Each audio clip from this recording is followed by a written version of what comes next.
Sometimes Tuhan begitu aja, mentah-mentah, semerta-merta langsung keluarkan kita dari masalah. Allah akan menyertaimu di dalam permasalahan itu. Kenapa mujizat terjadi? I don't know, saya enggak tahu. Kenapa enggak langsung berubah keadaan? Kan Tuhan bisa, saya enggak tahu. Jalan Tuhan bukan jalanmu, rencana Tuhan bukan rencanamu, timing Tuhan bukan timingmu. Sometimes miracles happen. Saya tahu, berkali-kali saya melihatnya dan kami terus melihat mujizat demi mujizat terjadi di antara jemaat.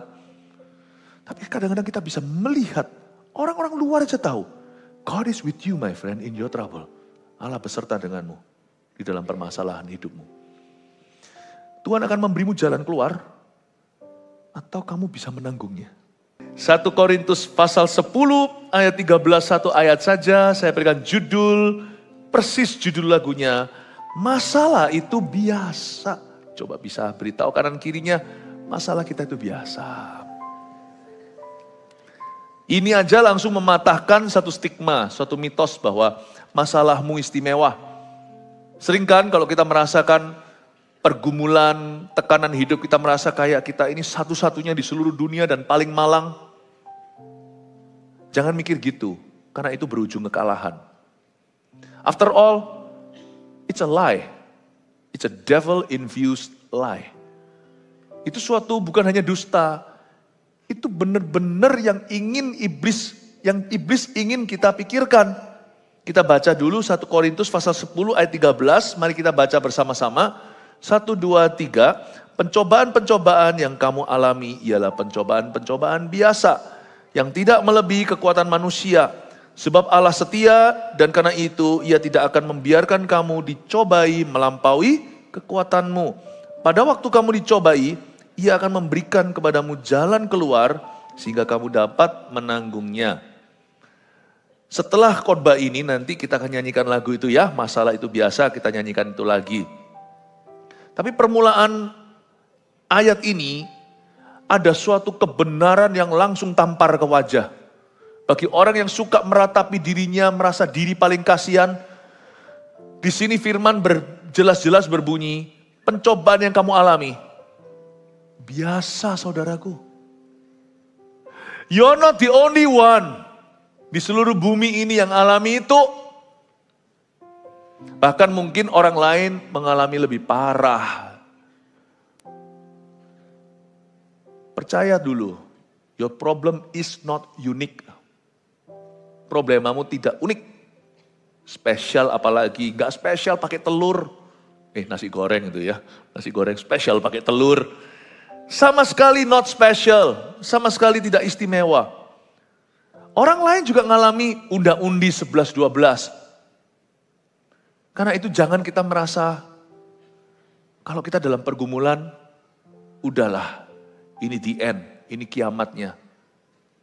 Memang persoalan kita waktu kita alami itu sangat terasa besar sekali. Tapi selama kita masih bisa hidup mengalaminya, dan kita masih bisa bertahan, mungkin kita nggak bisa menyerang. Mungkin sekarang kita masih on the defensive, bukan on the offensive. Aku nggak bisa mengubah keadaan, tapi aku berusaha bertahan. Selama Anda masih bisa bertahan, berarti Anda masih lebih kuat dari masalah itu. Jangan bunuh diri, jangan quit. Sebab ini firman. Masalah itu bukan hanya biasa, dia ada tanggal kadaluarsanya.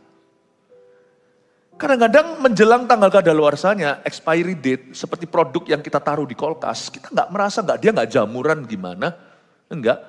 Tiba-tiba aja jatuh tempo, lewat sudah, dan mama bilang, jangan kau minum itu. Kadang-kadang kalau kita minum sungguhan ya, nggak kerasa rusak. Sama dengan obat. Kadang-kadang kita nggak tahu, lu kok nggak mempan obat anti panas. Hati-hati ya, kalau obat sudah expired jangan dimakan, jangan demi hemat. Soalnya nanti gara-gara itu keracunan obat, parah nanti. Bilnya lebih tinggi. Sesuatu yang kadaluarsa itu kadang-kadang nggak ada tanda-tanda bahwa dia akan segera usai. Tuhan juga tidak perlu ngasih kita titik terang. Bagi Tuhan, mari ya sudah mari, selesai. Nanti tiba-tiba seperti suatu hari, masalah itu pergi gitu aja menguap. Ya enak Pastor Philip kalau bisa begitu kan, masalahku hutang piutang. Gak tentu, kadang-kadang Tuhan nanti akan membuat itu tertutup. Kita aja deg-degan tiap bulan, nutup gak ini? Tapi ternyata bisa. Memang gak kelimpahan ya, pas-pasan. Tapi setelah itu loh kok bisa ya nutup terus. Nanti kalau tutup buku setahunan, kita pembukuan, ya kita mengadakan pembukuan. Kok bisa ya? Bahasa Inggrisnya the end smith atau ujung tali dengan ujungnya itu bisa ketemu sendiri. 3 tahun, 3,5 tahun, seperti zaman Elia, masa paceklik itu pergi. Kita garuk-garuk kepala dan kita berkata Tuhan itu baik. Sebab Tuhan baik bahwasanya dia setia. Gak mungkin loh ini. Gak masuk hitungan kita. Kalau sudah waktunya, Tuhan tinggal membalikkan telapak tangan begini aja. Selesai. Bahkan ada satu raja, dia tidak dikenan Allah. Sombongnya setengah mati namanya Nebukadnezar. Dia gila.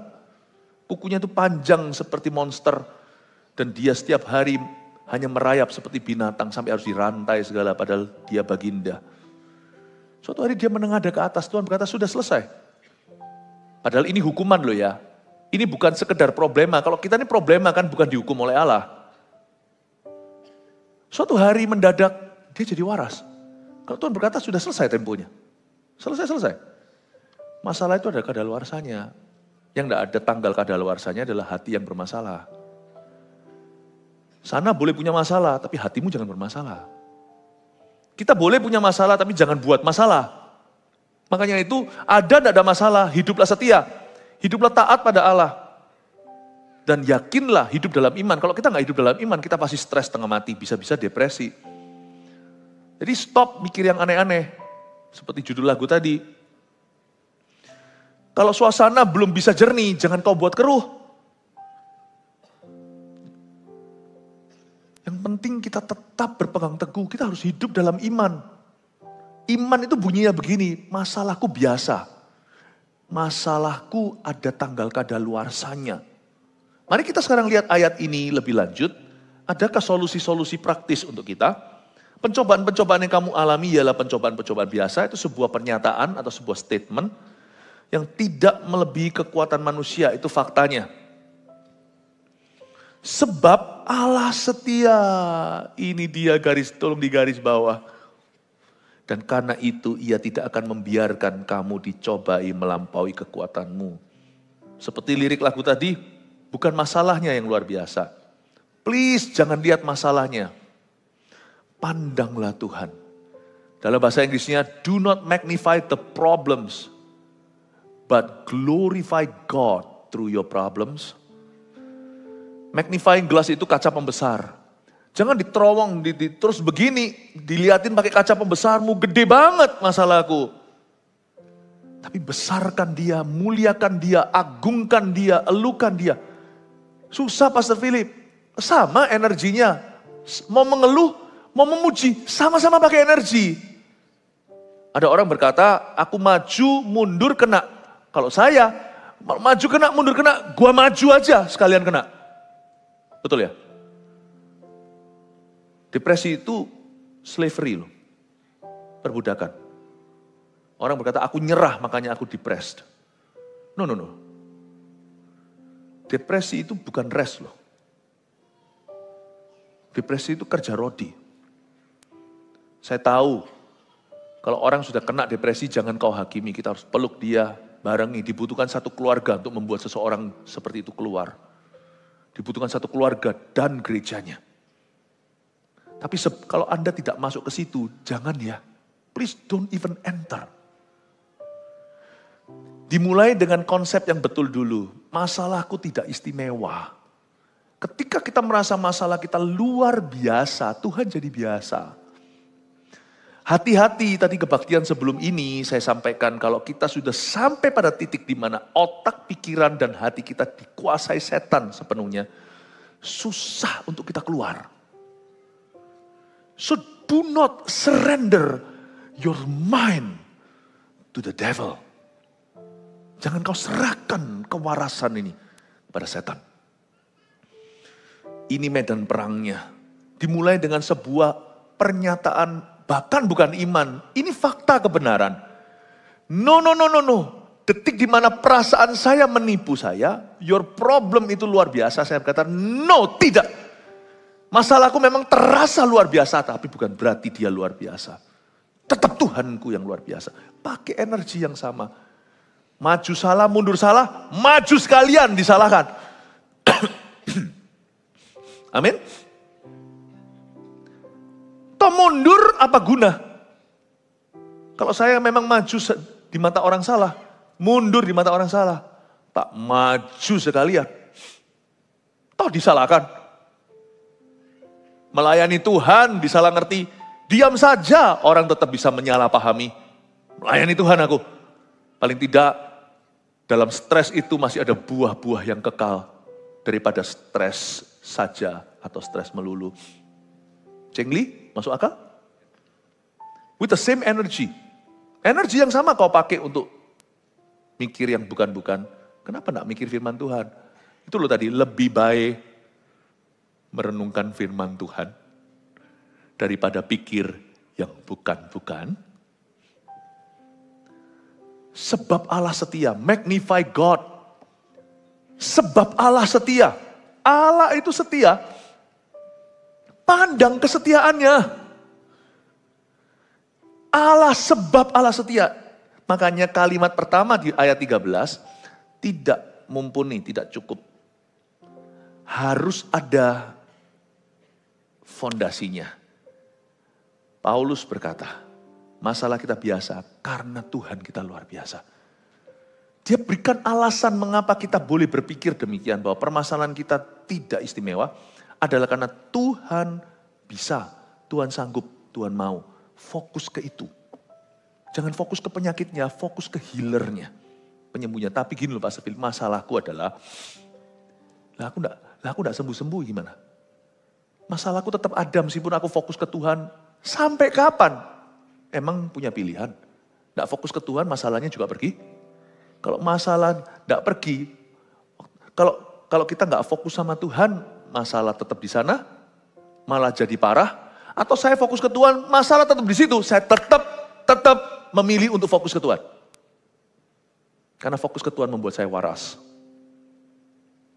Masalahnya tetap sama. Tapi kalau nggak fokus pada Allah, kitanya yang berubah. Cilaka. Masalah tetap ada, tapi sekarang saya pun jadi orang bermasalah. Paham maksud saya? Kalau saya fokus ke Tuhan Yesus belum ada mujizat, nggak fokus sama Tuhan Yesus, semakin hancur-hancuran. Saya fokus deh ke Tuhan. Maju kena, mundur kena, maju sekalian. Percaya Tuhan, belum lihat jawaban. Gak percaya Tuhan. Waduh. Mendingan saya di dalam masalah bersama dengan Tuhan. Daripada saya meninggalkan Tuhan dalam permasalahan. Karena ketika nanti jatuh tempo, masalah itu usai. Saya jangan sampai kedapatan hancur dan tidak bisa bangkit lagi. Aku mau di sana ketika Tuhan menolongku, di hari Dia berkenan. Aku mau memposisikan diriku di tempat di mana aku mudah menerima kasih karunia. Maju kena, mundur kena, gua pilih maju saja bersama dengan Tuhan. Sebab Allah setia, look upon Him. Dan Tuhan itu tidak pernah membiarkan kita itu berharap sampai titik gigit jari. Tuhan itu selalu punya jawaban dalam semua pergumulan kita. Kadang-kadang berkat mudah didapat. Kadang-kadang berkat susah didapat. Kadang-kadang berkat langsung diberi. Kadang-kadang berkat terulur berhari-hari. Atau lebih lama dari itu. Tapi saya tahu bahwa Allahku setia. Kata setia di sini artinya pasti. Tuhan pasti menolongku. Mungkin sekarang aku kurang mengerti. Dan cara Tuhan menolong saya itu mungkin berbeda dengan ekspektasi saya. Kadang-kadang persis seperti yang saya harapkan. Tapi selalu melampaui yang saya harapkan. Tapi kadang-kadang berbeda yang saya harapkan. Pokoknya Allah setia itu artinya Tuhan pasti menjawab aku. Ya, tidak, atau tunggu. Dia pasti menjawab saya. Sebab Tuhanku nyata, Allahku hidup, Dia tidak mati. Dengan keyakinan yang pengku, yang keras kepala, dengan cara yang perlu, saya bisa pegang teguh, membuat saya jadi sen, membuat saya jadi waras dalam problema yang menekan saya. My God knows where I am, Allahku tahu di mana aku berada, di kilometer berapa, Dia tahu Aku bisa tersesat, Allahku tidak pernah tersesat dalam kasusku. Dia tahu di mana aku berada, dan dia berjanji menyertai. Dan bahkan ada ayat selanjutnya, dia akan memberiku jalan keluar dari masalah ini. Allah setia itu berarti kita appeal, naik banding untuk lihat karakternya. Kita pakai magnifying glass atau pakai kaca pembesar untuk terus menerowong kepribadiannya. Meskipun saya tidak tahu what to expect per today, hari ini, apa yang boleh saya ekspektasi? Satu hal yang pasti, jawaban doa itu persisnya wujudnya seperti apa kadang-kadang kita nggak tahu. Tapi karakter Allah seperti apa bukan misteri buat aku. Allahnya Abraham, Allahnya Yakub, Allahnya Ishak, bahkan Allahnya Yusuf yang ada di rumah Potifar di penjara itu. He is my God. He is my God. Jangan imanmu lemah. Jangan kehilangan iman saat dalam masalah. Justru gunakan iman dalam permasalahan. Iman kita dalam masalah tidak lagi bentuknya feeling. Mungkin imanmu terasa seperti biji sesawi tapi pas-pasan. Tapi jangan kau izinkan tercuri. Itu satu-satunya your lifeline. Seperti orang kalau sudah di ICU itu, di ventilator apalagi, itu satu-satunya masuk oksigen ya dari selang itu. Bahkan dibolong di sini. Kalau Anda tahu dalam permasalahan, satu-satunya yang tertinggal adalah pengharapan. Jangan kau lepaskan. Meskipun perasaan Anda, imanku itu tidak ada. Orang lain yang melihatmu tahu bahwa imanmu kuat. Cuman kita tidak merasa karena kita dalam masalah. Orang lain itu kadang-kadang bisa di dalam batinnya kalau dia jujur. Dia bisa mengakui kalau itu aku yang alami, aku tidak mungkin sekuat kamu. Orang yang ditinggal mati, tiba-tiba jadi janda. Nangis, sedih, tapi masih bisa bersyukur kepada Tuhan. Kita aja diam karena ini berkabung. Kita mikir kalau kita ditinggal pasangan, gak tentu kita bisa setabah dia. Sungguhan loh.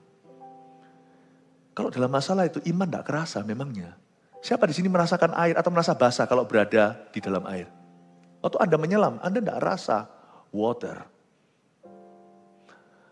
Ya, kalau kita renang ya di tempat yang dingin itu paling gak enak itu waktu pertama kali nyemplung, dingin. Tapi setelah lama kita masuk, kita tenggelam, gak terasa tuh. Mana ada orang yang diving, yang menyelam basah. Gak ada yang merasa basah kalau sudah di dalam air. Waktu dalam masalah, imanmu memang gak terasa. Itu normal saudara. Jadi jangan rasakan imanmu.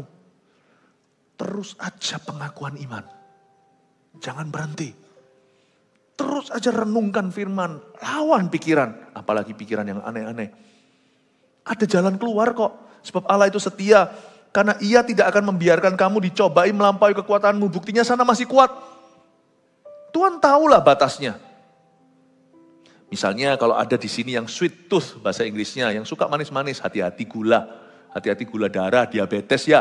Apalagi kalau ada keturunan dari sisi mama. Misalnya kalau ada di sini tuh nggak tahan pencobaan, makanya mau manis terus. Nggak mungkin lah. Tuhan nggak akan berangus mulut kita karena kita bukan hewan. Selama kita masih diberikan kemerdekaan atau kebebasan sebagai manusia, pasti ada pencobaan karena kita punya pilihan. Tapi nggak mungkin Tuhan itu akan izinkan, ya misalnya orang yang demikian, misalnya dia adalah seorang bapak, anaknya suka makan coklat. Nggak mungkin lah bapak itu iseng lalu anaknya dikasih pabrik coklat gitu ya. Atau bukan pabrik coklat ya, bukan lah ya. Tapi anaknya itu nggak mungkin lah. Maksud saya adalah Tuhan itu tidak akan izinkan kita itu kecemplung masuk dunia pencobaan yang melebihi kekuatan kita sehingga kita tidak punya pilihan. Satu-satunya makanan ya harus manis-manis. Nggak mungkin. Tapi jangan kau minta Tuhan ambil semua gula di sekeliling Anda. Jangan minta begitu. Kita yang harus tahu diri. Karena badan kita juga perlu darah, badan kita juga perlu gula maksudnya. Kalau kita sugar levelnya turun itu juga bahaya loh. Makanya orang pakai alat ini kadang-kadang untuk bisa mengukur gula kelebihan atau berkurang. Orang bisa mati loh kalau kadar gulanya itu tiba-tiba drop. Tetap akan ada pencobaan sekeliling kita. Tapi Tuhan tidak akan jorokkan kita atau kita tidak akan didorong masuk ke dalam pencobaan yang melebihi kekuatan kita. Ia tidak akan membiarkan kamu dicobai melampaui kekuatanmu. Tuhan akan mensensor apa yang menjadi beban hidup kita. Kenapa Tuhan tidak ambil aja semua? Ya nggak bisa. Kalau Tuhan lakukan itu, Pinocchio sana. Boneka kayu, bukan manusia yang dicipta dalam gambaran rupa Allah. Selama kita hidup pasti ada pencobaan. Dia tidak akan membiarkan kamu dicoba, itu berarti Tuhan akan mensensor batas kekuatan kita di mana. Tuhan tidak akan izinkan kita masuk dalam situasi keadaan di mana kita tidak punya pilihan. Enggak, berarti selama kita masih bertahan dalam pencobaan atau dalam tekanan atau dalam persoalan, berarti kita masih punya pilihan. Don't believe a thing, jangan percaya kalau setan membisikkan, lu sudah gak punya pilihan, mati lu. Beritahu dia kembali, tunjuk ke wajahnya, tuding tuh mukanya, berkata, kamu salah, kamu berdusta, dasar pendakwa. Beritahu sama iblis, aku punya pilihan. Ini ayatnya, sebab ketika aku dicobai, ia akan memberikan kepada aku jalan keluar. Aku tidak akan dicobai melampaui kekuatan. Aku punya pilihan. Tuhan akan mensensor, Tuhan akan supervisi. God will supervise and censor the temptations that come your ways. Tuhan pasti akan menyensor dan juga menjaga. Tuhan juga akan meluluskan atau melarang. Tuhan tahu batas-batas kekuatan kita dan Tuhan tidak akan membiarkan kita dicobai melampaui kekuatan kita. Pada waktu kita dicobai, Dia akan memberikan kepada kita jalan keluar sehingga kamu dapat menanggungnya. Kadang-kadang Tuhan izinkan waktu kita dalam masalah, kita segera keluar dari sana. Mujizat terjadi, terobosan. Sometimes, kadang-kadang Tuhan memang keluarkan kita dari masalah. Tapi terkadang Tuhan tidak keluarkan kita dalam masalah, tapi Tuhan masuk dalam masalah kita. Dia bukan menjadi masalah hidup kita, Dia akan bantu kita. Itu yang disebut kamu dapat menanggungnya. Itu dari situlah keluar kata tabah.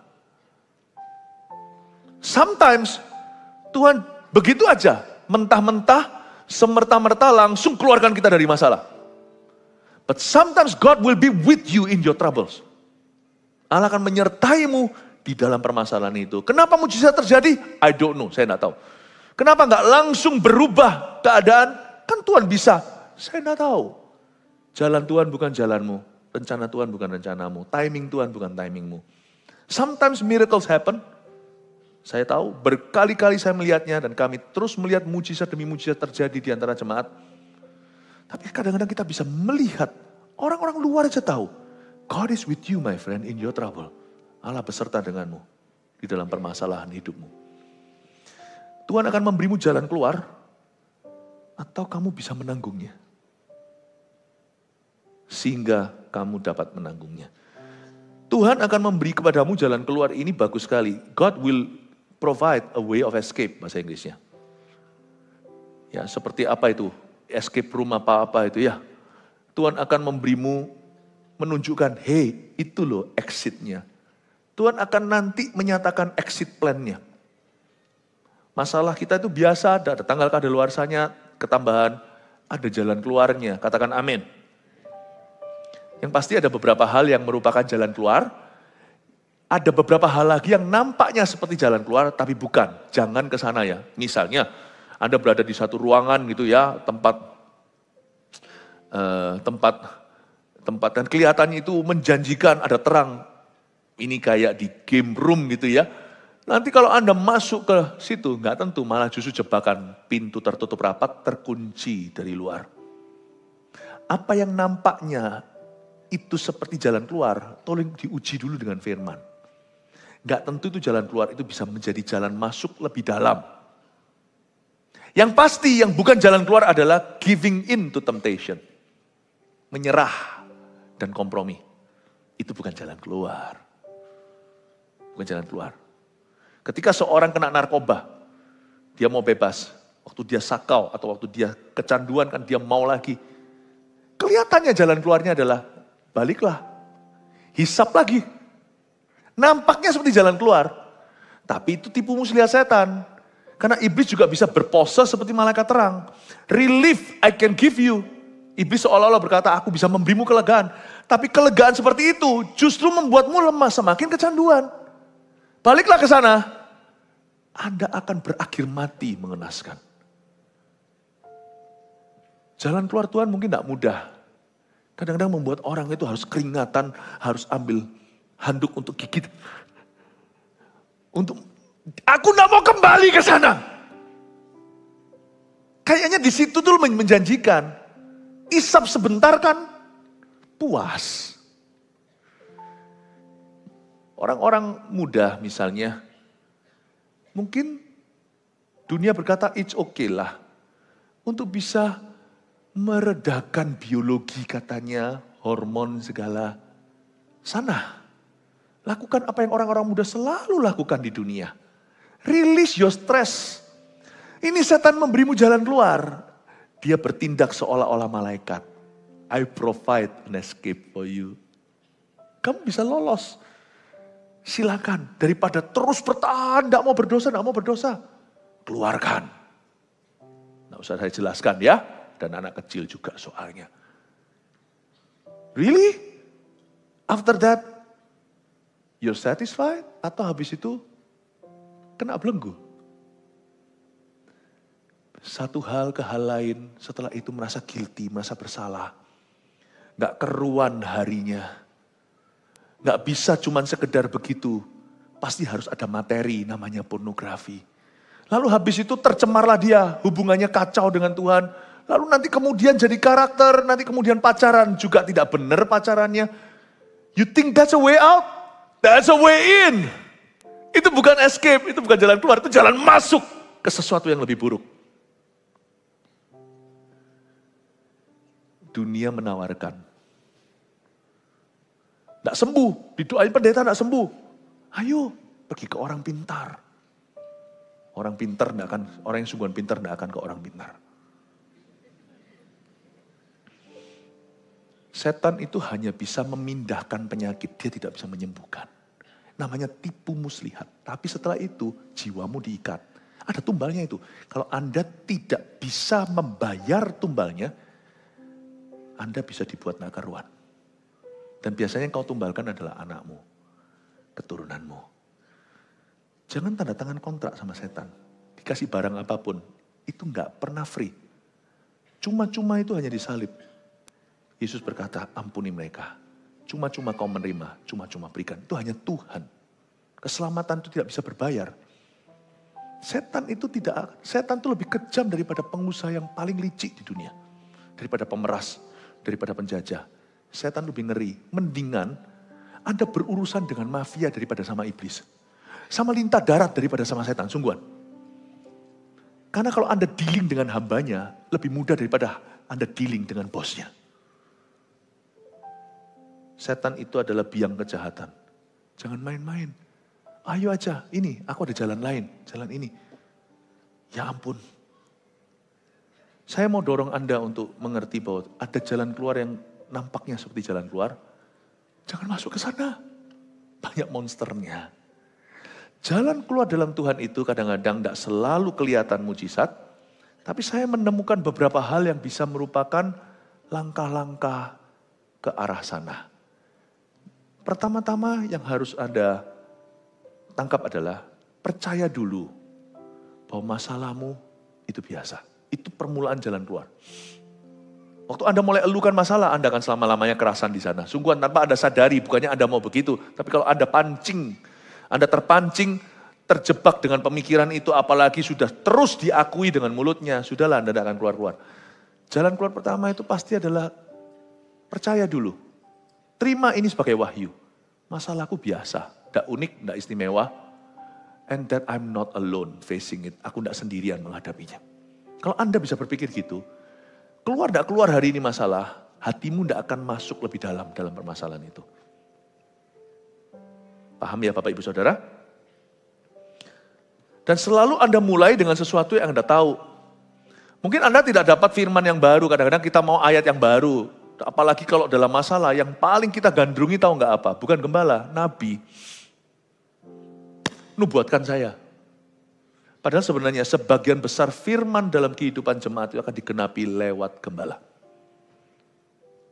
Nabi itu meneguhkan, mengkonfirmasi. Seperti Hagai dan Zakaria. Tapi Esra lah yang terus memberi makan. Karena itu pesan-pesan penggembalaan camkanlah di hatimu. Karena itu nanti yang akan sungguh-sungguh membentuk hidupmu. Tapi jangan kita remehkan nubuatan. Ambil yang baik, simpan yang perlu. Tuhan juga bekerja dan bersabda lewat nabi-nabinya. Tapi firman yang reguler itu loh.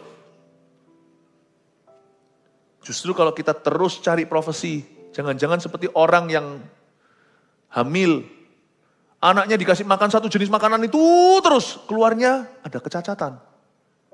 Terlalu tinggi mungkin, semua makanan bergizi melulu. Nggak normal. Makan sehat. Itu kan masalah orang kaya hari-hari ini. Si A, tante ini, AI itu ngomong begitu, sikat terus makan itu. Keluar anaknya sampai juling semuanya. Be careful ya. Remember this. Normal food. Saya bukan dokter, saya ngomong secara rohani aja. Normal spiritual food nourishes better. Bukan yang wah. Nanti kalau yang wah malah keracunan terus merkurinya. Ya gitulah, tanya dokter, jangan tanya saya. Saya ngomong ini sebagai kiasan ilustrasi belaka. Normal food. Bertumbuhlah. Begin with what you've been taught. Mulai dengan apa yang sudah diajarkan kepadamu on regular basis atau secara reguler. Mulai dengan itu. Gak usah cari firman besar. Belajar bentuk otot kecilmu. Karena itu yang mengangkat barang. Anda pernah lihat gak orang kalau gede-gede gitu, sama orang yang melatih ototnya bukan untuk show, panco, gak tentu menang loh. Anda tidak perlu otot besar, bukan otot besar, gak perlu firman besar. Firman kecil yang melengkapi, terus menerus tapi consistently, itu yang membentukmu. Kalau Anda bisa begitu, Anda akan kuat menanggungnya. Bahkan kemungkinan besar akan menemukan jalan keluar. Begin with what you've been taught. Mulai dengan apa yang sudah diajarkan. Mulai dengan apa yang kau sudah tahu. Nggak usah cari sesuatu yang baru. Terakhir kita punya pos terakhir kita itu apa? Tuhan berkata apa dalam hidupmu? Kita sedang dalam masalah nih. Kita mencoba cari satu profesi atau sesuatu firman besar. Tapi terakhir sebelum aku masuk dalam masalah itu, Tuhan ajari aku bersyukur. Kembali ke benteng itu. Kalau Anda belum dapat sesuatu baru, baliklah kepada sesuatu yang Anda sudah tahu, meskipun itu sesuatu yang lama. Karena masalah punya tanggal kadaluarsa, firman Tuhan tidak ada expiry date-nya. Tidak ada. Anda kembali ke situ. Itu jalan keluar. Kalau Anda bingung mau mikir apa, pikirkan terakhir kali sebelum masalah itu menghantammu, apa yang Tuhan ajarkan. Pegang teguh pada itu. Amin? Make sense gak? Masuk akal? Semoga ini bisa berbicara dalam kehidupanmu. Dan selalu salah satu jalan keluar lagi yang saya lihat ya, ini bukan jalan keluar sungguhan. Tapi ini sungguh-sungguh membuat kita itu kuat, positioning namanya, memposisikan diri untuk menerima kasih karunia lebih. Selalu pilihlah untuk bersyukur Bapak Ibu.